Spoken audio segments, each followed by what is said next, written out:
Assalamu alaikum, dear brothers and sisters. I hope you're well. What do you know about your fingerprint? Of all things in human body, why is it this flesh so important for unique pattern of identification? Today, we're diving into a fascinating topic that bridges the gap between the ancient and the modern, between faith and science. We're going to explore the concept of fingerprints as mentioned in the Qur'an, and how this ties into what modern science has discovered about the unique patterns on our fingertips. But here's the challenge. If you find any contradiction between the Quranic statement and the established facts of science, I invite you to challenge these verses. Provide a counter-statement if you think the Qur'an has made a mistake. So, let's begin this journey into one of the most remarkable signs of Allah's wisdom.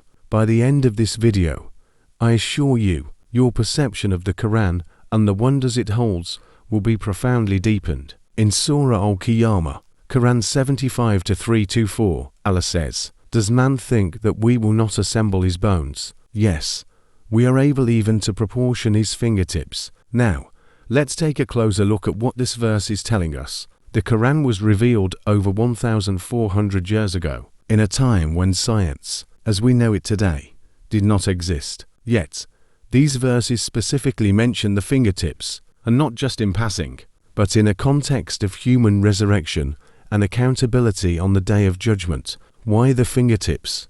What significance do they hold? In the 19th century, modern science began to uncover the unique nature of fingerprints. It was Sir William James Herschel, a British officer in India, who was among the first to recognize that no two fingerprints are alike. This discovery laid the foundation for the use of fingerprints in criminal investigations, identity verification, and forensic science. The fact that our fingerprints are unique to each of us means that they can serve as a foolproof way of identifying individuals. The ridges on our fingertips are formed before we are born and remain unchanged throughout our lives, no matter what happens. But how does this connect to what the Qur'an revealed so long ago? So, does this mean the Qur'an is teaching humanity the best pattern to identify each person without compromise? The Qur'an doesn't just mention fingertips randomly. It highlights them in the context of resurrection, implying that even the smallest, most intricate details of our being, our fingertips are within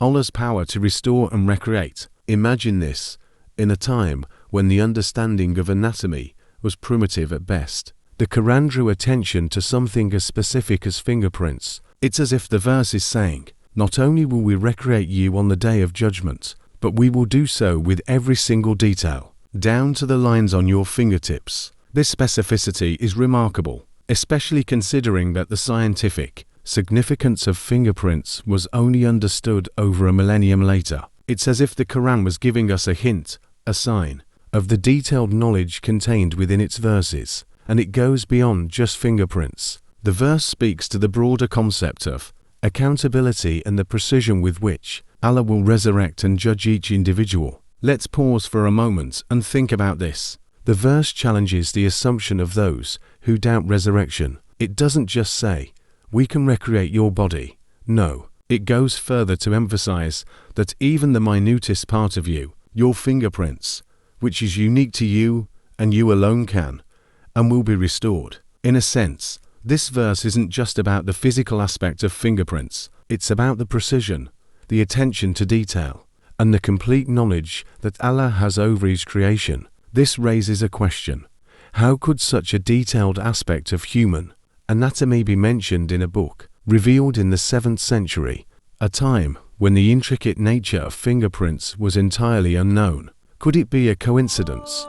Or is it a sign of something greater? So, dear viewers, what do you think? Is it possible that the Qur'an's mention of fingerprints over 1,400 years ago was just a random chance? Or does it point to a deeper, divine knowledge that transcends time and human understanding?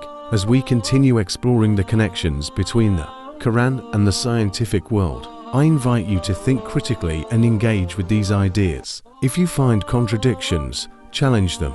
But if you find yourself in awe of the accuracy and depth of the Qur'an's verses, then let's continue this journey together. Remember to subscribe to our channel, hit the notification bell, and stay tuned for the next episode of the Quran Speaks Science.